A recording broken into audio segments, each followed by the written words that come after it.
grew up in the 50s and 60s, went to a very lukewarm Protestant church, dragged to church, dressed up with a little bow tie and a little hat and a little, little outfit, trying to be cute. My sisters had muffs and gloves and all that. And it was a parade. It meant absolutely nothing.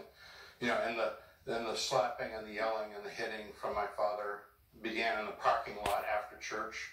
Now, by the time I was 15 years old, it's like, this religion thing it's all baloney. It's all pure hypocrisy. It's just a show, and it means nothing. And there was no evidence of all of those pretty things that were said in church in our environment. So I started reading philosophy, and on my own, there was no philosophy class in my high school, so I went from Plato and Aristotle, and eventually made my way up to like Immanuel Kant, and then discovered, Camus and Nietzsche and Heidegger and Jean-Paul Sartre and stuff like that, and became a atheist materialist, and was convinced, along with everybody that I knew, that religion was Alice in Wonderland. It was pure fantasy. It was wishful thinking, and there was no such thing. So basically, I was a hedonist, nihilist. Tell us about what happened right before you were taken out of your body. In other words, give us an idea of the sickness, let's say, that triggered it. I was 38 years old, college professor on an art tour. I was leading an art tour of students around Europe, and I had a perforation of the small stomach, taken to a hospital, but it was a Saturday. Socialized medicine in Paris. We were confident that I was going to get great medical care. Instead, after being taken to the emergency room and told that my situation was grave and that I had to have surgery immediately, I was taken to another hospital and parked there for 10 hours and never seen by a doctor, never given any medication, nothing whatsoever. Nobody took my blood pressure, temperature, anything, just nothing. Just parked in a room and left.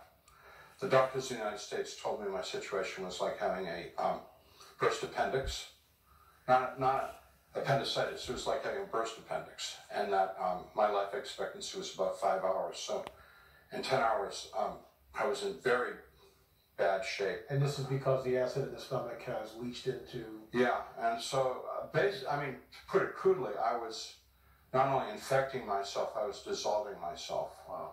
So the initial thing that happened at 11 in the morning was like a point of fire, like this intense fire, which I thought at the time I'd been shot by a bullet.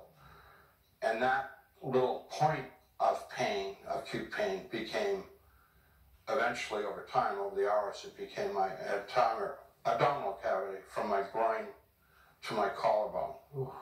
And the pain was just totally unacceptable.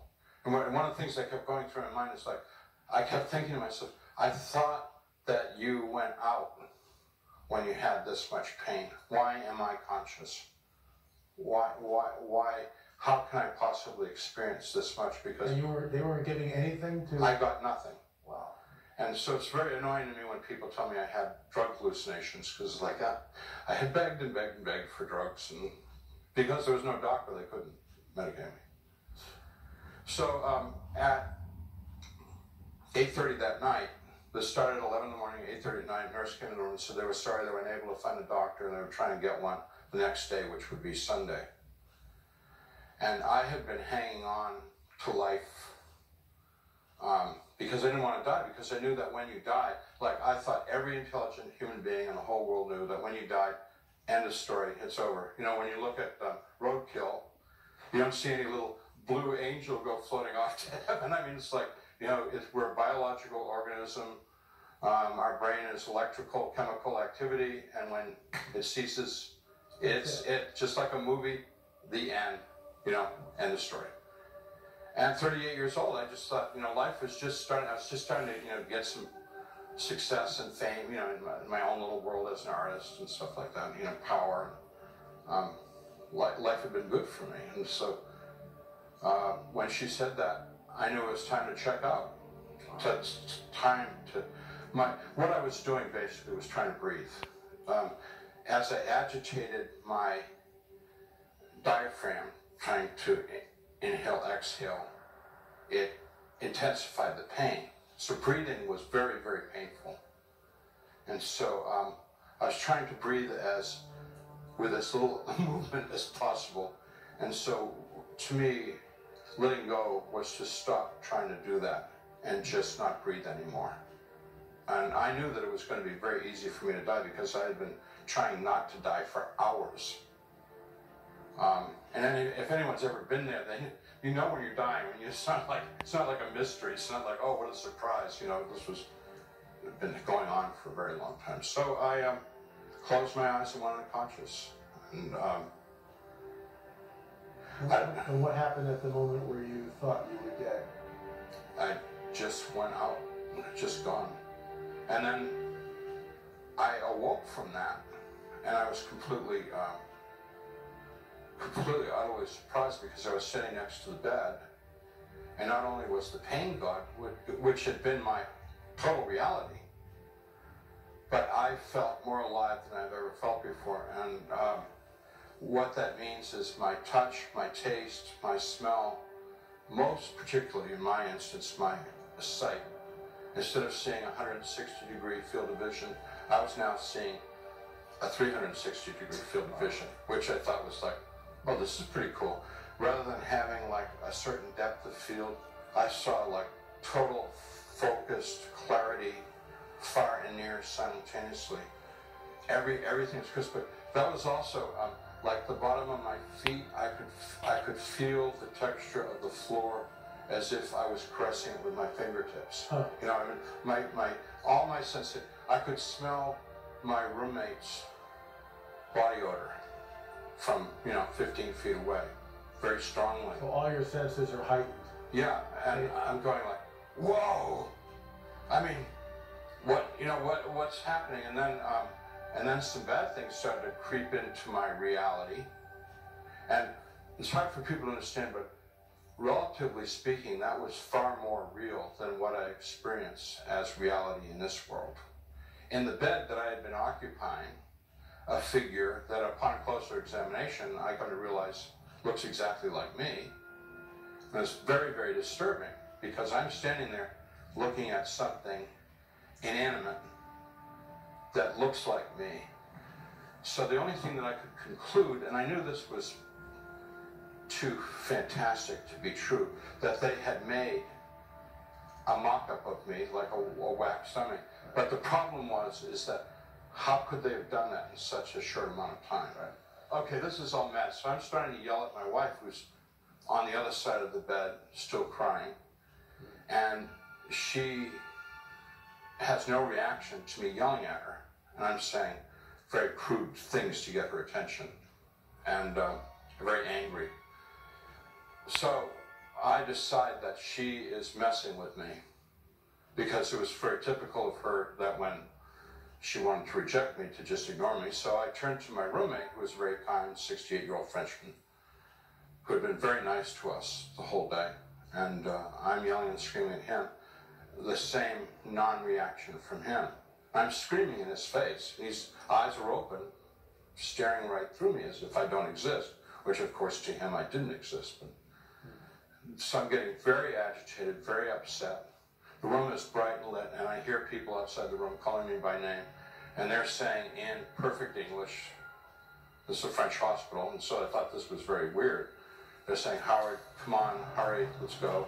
So I go over to the doorway of the room, and there's people outside the room, out in the shadowy, darkened hallway, and I said, I'm sick, I'm supposed to have surgery, we're waiting for a doctor. We all take our understanding of who and what we are beyond this world. And my consciousness was, I am this physical being, this is who I am, and I'm carrying my identity, my ego consciousness with that. And I am not going to leave the ground, I'm not going to float, I'm not going to become illumined. I'm me, I'm flesh and blood. I'm a big, strong 38-year-old guy, Very Nietzschean, you know, that which does not kill me makes me stronger, blah, blah, blah, you know.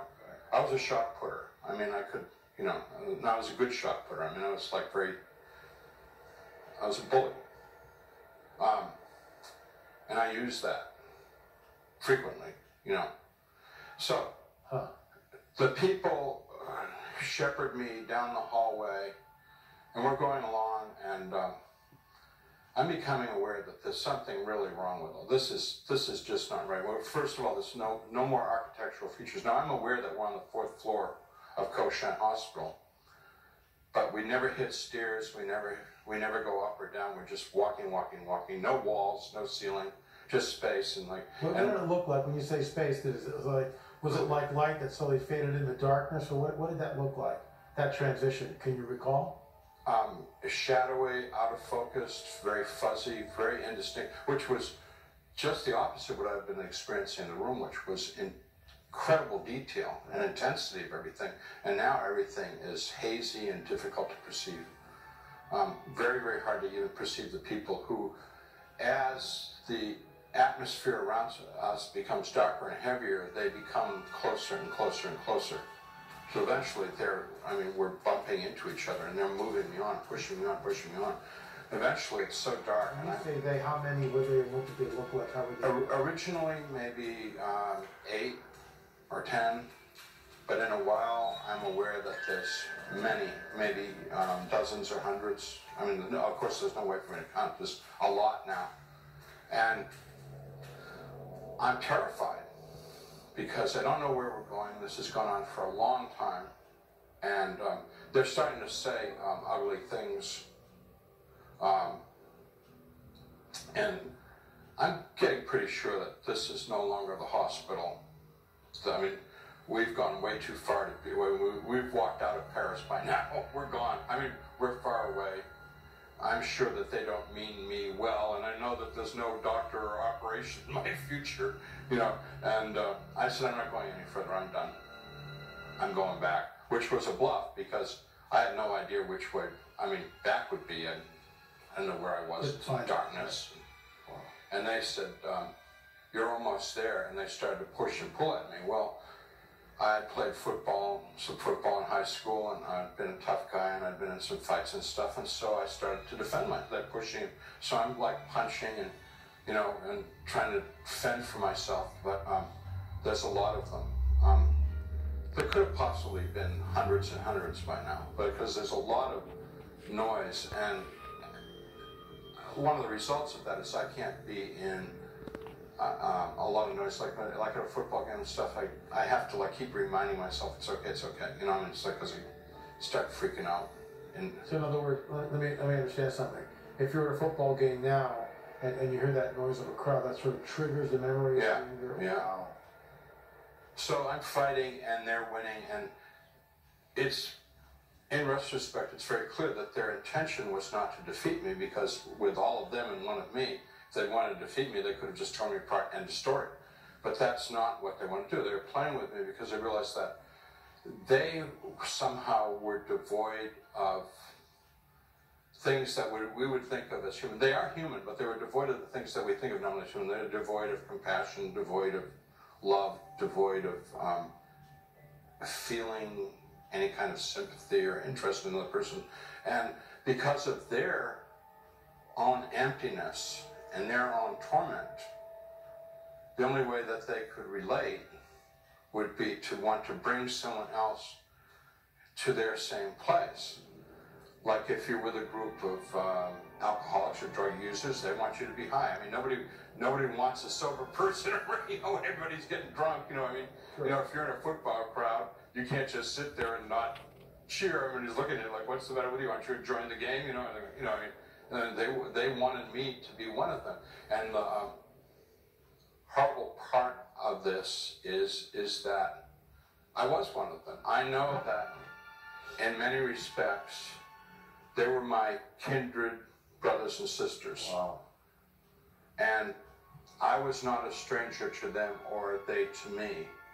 And all they were doing was initiating me into their world of loneliness, hopelessness, and despair. ultimately meaning their lack of God, their lack of love. You know, the Bible says love is God, God is love, and these are people who had rejected all of that, and when they left this world, they were living what they had basically saw all of their lives, except that in this world there weren't the pleasures of this world, like skies and trees and birds and joy and fun and stuff like that. So anyways, eventually they had enough of me that I was not able to respond anymore, which meant that I was laying on the ground in a fetal position. I had been scratched, bitten, torn, and the part that I don't talk about was they had done things to me that are too unpleasant for me to speak about and too obscene for me to want to relate. But I would suggest that there's no horror movie, no S&M movie or book or imagination that can begin to conceive of the things that they do without any hesitation. Mm. How long did this particular part of the experience go on for?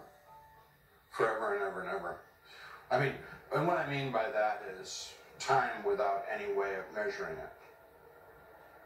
So they had me, and they did what they wanted to do. And I'm lying there, completely spent. I mean, I had nothing left to resist or give. I was just a piece of meat lying there. And the only thing that was going on was people were kicking me, trying to get me to react, and I wasn't reacting anymore. I mean, people were kicking me in the face and I mean, I couldn't even wince anymore. It was just nothing. And I heard my voice, and I can never explain any of this stuff. I heard my voice say, "Pray to God." Pray to God. And I thought, I don't believe in God, and I'm not praying to God. And the voice said, "Pray to God." And I thought, I don't pray. I don't know how to pray. I can't pray. Wow. Forget it. And the voice said, "Pray to God." And I thought. So 3 times. Yeah. And I thought, well, when I was a kid, we prayed. I knew how to pray. So I'm trying to remember what it is to pray. And all I could remember was snatches of things that I had memorized when I was in school. So I've got, 70 years ago, our forefathers brought forth to this continent a new nation. It seemed like, no, not prayer. The quality of mercy is not strained at trumpet, as the gentle rain upon the place beneath his tread. No, it's not a prayer. Glory, glory, hallelujah, his truth goes marching on. No, that's a song. But anytime I remembered something that had any reference to God in it, the people around me, in very, very powerful, obscene language, which I won't try to replicate, said, "There is no God, nobody can hear you, and if you don't stop it, we're going to make it much worse for you." You know, this was how I understood God. This is how I was taught God was this really, really nice guy, Jesus, loved me and cared about me. And when I was a little boy, I prayed to him and, help me, I'm scared, stuff like that. But it came to me. And I really felt like it was my only shot. I mean, this is either going to work or it's going to be what I think it's going to be, which is this darkness and torment forever. So I called out, "Jesus, please help me." And with that, light came into the darkness, came upon me. Hands and arms came from this being of light, reached down and touched me. And when he touched me, all of my gore, which was much more profound than I had known, it was very gross, kind of just slowly dissolved away, and I became whole and intact.